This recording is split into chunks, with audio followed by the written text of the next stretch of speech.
Josh Kosman with the Capital Forum interview series. We're interviewing Michael Keeley from Axinn. Big development today, Michael, about HSRs. The FTC is going, I guess both the DOJ and FTC are going to go back to a simpler form. Please tell us about it. Sure, Josh. Thanks for being here. Great to be with Capital Forum. Interesting days when we can talk about HSR and have it be substantively and politically relevant. So HSR has been around since 1976, and for the first many decades of HSR, it was a simple form that required some financial information and some shareholding information and a few documents about the transaction. And then in 2023, the Biden administration came out with some proposed much broader requirements around HSR, a lot more data, a lot more information, a lot more descriptions, more of a European model to the way that we notify M&A transactions. The Chamber of Commerce sued to block that rule from coming into effect, and there was some belief that the Trump administration, when they came into power, would roll back those broader requirements, but they didn't. They doubled down and said, we like this new HSR, we're going to stick with it. But then just last month, a court in Texas struck down the new broader HSR and said it was beyond the FTC's authority to have adopted this new form under the law. So that's on appeal now. And so right now we're back with old HSR, the 70s version, the easier version, until something happens. And we were wondering, well, what's going to happen? Is there going to be an appeal to the Supreme Court? Will there be an act of Congress? Well, just today, the FTC and the DOJ announced that they're starting a new rulemaking process to potentially revamp HSR again. There's really no guidance yet as to what that revamp will look like. Maybe it'll be somewhere in between old 70s HSR and the 2023 much broader HSR. That's what we're going to find out. And the agencies are soliciting feedback from the legal community and from the country about what they should do. And Mike, what do you think they should do? You're often representing clients in front of both agencies. What do you like? What did you like about the new HSR, and what would you like to see kept, if anything, and what might you like to see changed? Yeah, I think one of the problems with any enhanced version of HSR is that it catches a lot of transactions that don't have any competition issues to them. And so you're imposing a burden on really ordinary run-of-the-mill transactions that happen to meet their revenue, the size of transaction threshold of 130 million or so, and requiring these companies and these buyers to spend a lot of time doing paperwork that really will never get reviewed by anybody or amount to anything. So the one-size-fits-all approach is a bit of a problem.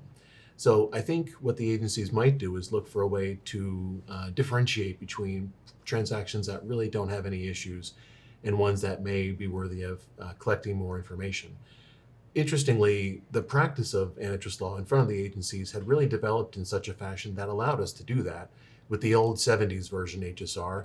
And the agencies would call up and say, hey, we're looking at this. We have some more questions. Can you give us some more information during the first 30-day waiting period so we can figure out whether this is something we need to care about or something we can just dispense of? The new broader HSR pulled all that information into the HSR filing process and imposed it on every transaction in the country. So I'll be curious to see where the agency decides to go here.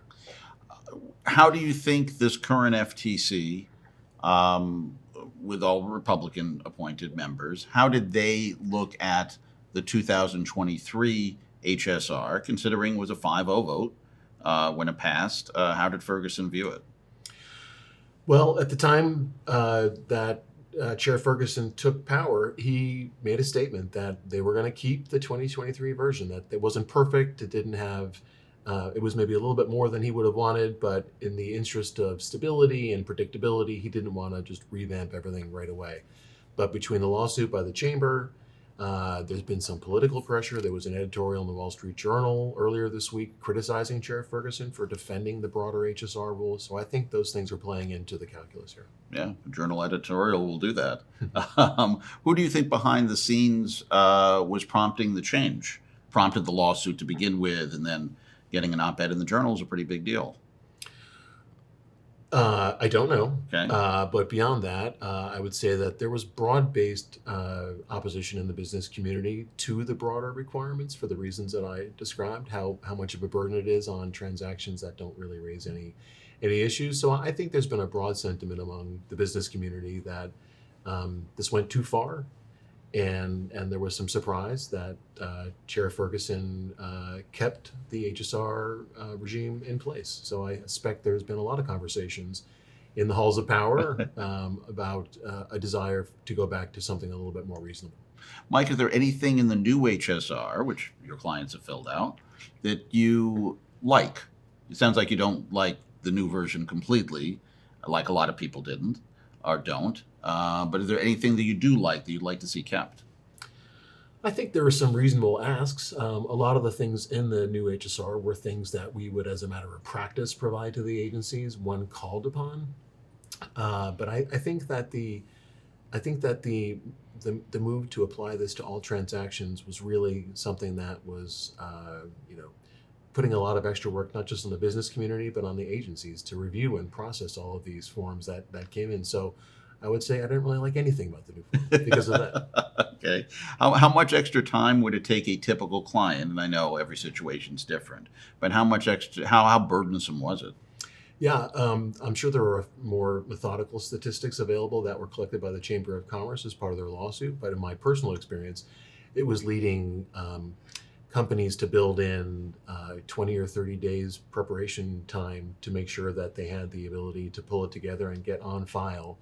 And so you would see that in merger agreements where the companies would agree how quickly will they file HSR. And once upon a time, that was we'll file within 5 or 10 days. And suddenly that became we'll file within 20 or 30 days. So that gives you a sense as to the additional amount of time it was taking to do HSRs. And that must make it more difficult, especially in perhaps a merger application in which there's not going to be a second review that is not it's not very controversial. Absolutely. It became more difficult, it became more expensive. And so, in addition to the extra time, we were certainly telling clients that the cost for the legal fees to prepare the forms would be increased under the new regime, and they have been. Yeah. What do I mean? It was a 5-0 vote, 23. How do Democrats, the Rebecca Slaughter type, not saying her specifically, do you think they see the flaws in the 23 HSR, or they would rather stick with the new old version? You lost me there, Josh. Let me show you that parse that Do you think they'd want to stick with the 23 version? What's the argument for sticking with it? Yeah, well, I would say the argument for sticking with it is that we have learned how to do it. Okay. And it does provide some reasonable information for agencies when they're reviewing transactions that have some real meat on the bones. I don't know how the Democrats will respond to this, and I'm pretty sure no one's going to ask them what their opinion is. That's very good. Any final thoughts on HSR and the FTC or DOJ in general? Just that we continue to work with the lawyers at the agencies, business as usual.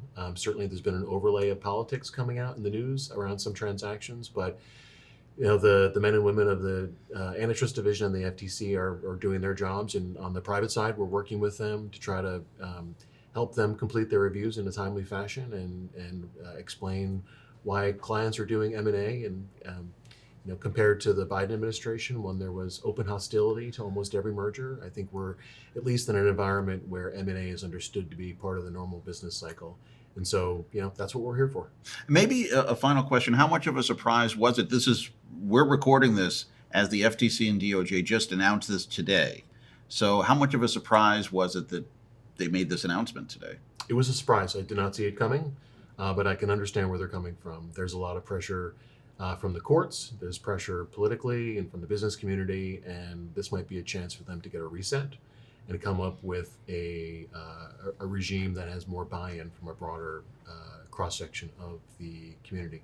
I assume the court case would now end because they would write up a new HSR, or is that not a safe assumption? No, I think the court case is going to continue. In fact, Okay. the statement from the commission and the division today indicated that they're going to do this regardless of the outcome of the litigation. So I don't see the division walking away from the lawsuit and the commission walking away from the lawsuit, and certainly the chamber's not walking away from the lawsuit. So the FTC is continuing its appeal at the Fifth Circuit, as I understand it. And this rulemaking process will take months to develop. So it may be that the court case gets mooted at some point by a new rule being in place, but that will be months away, and the Fifth Circuit might act before then. Awesome.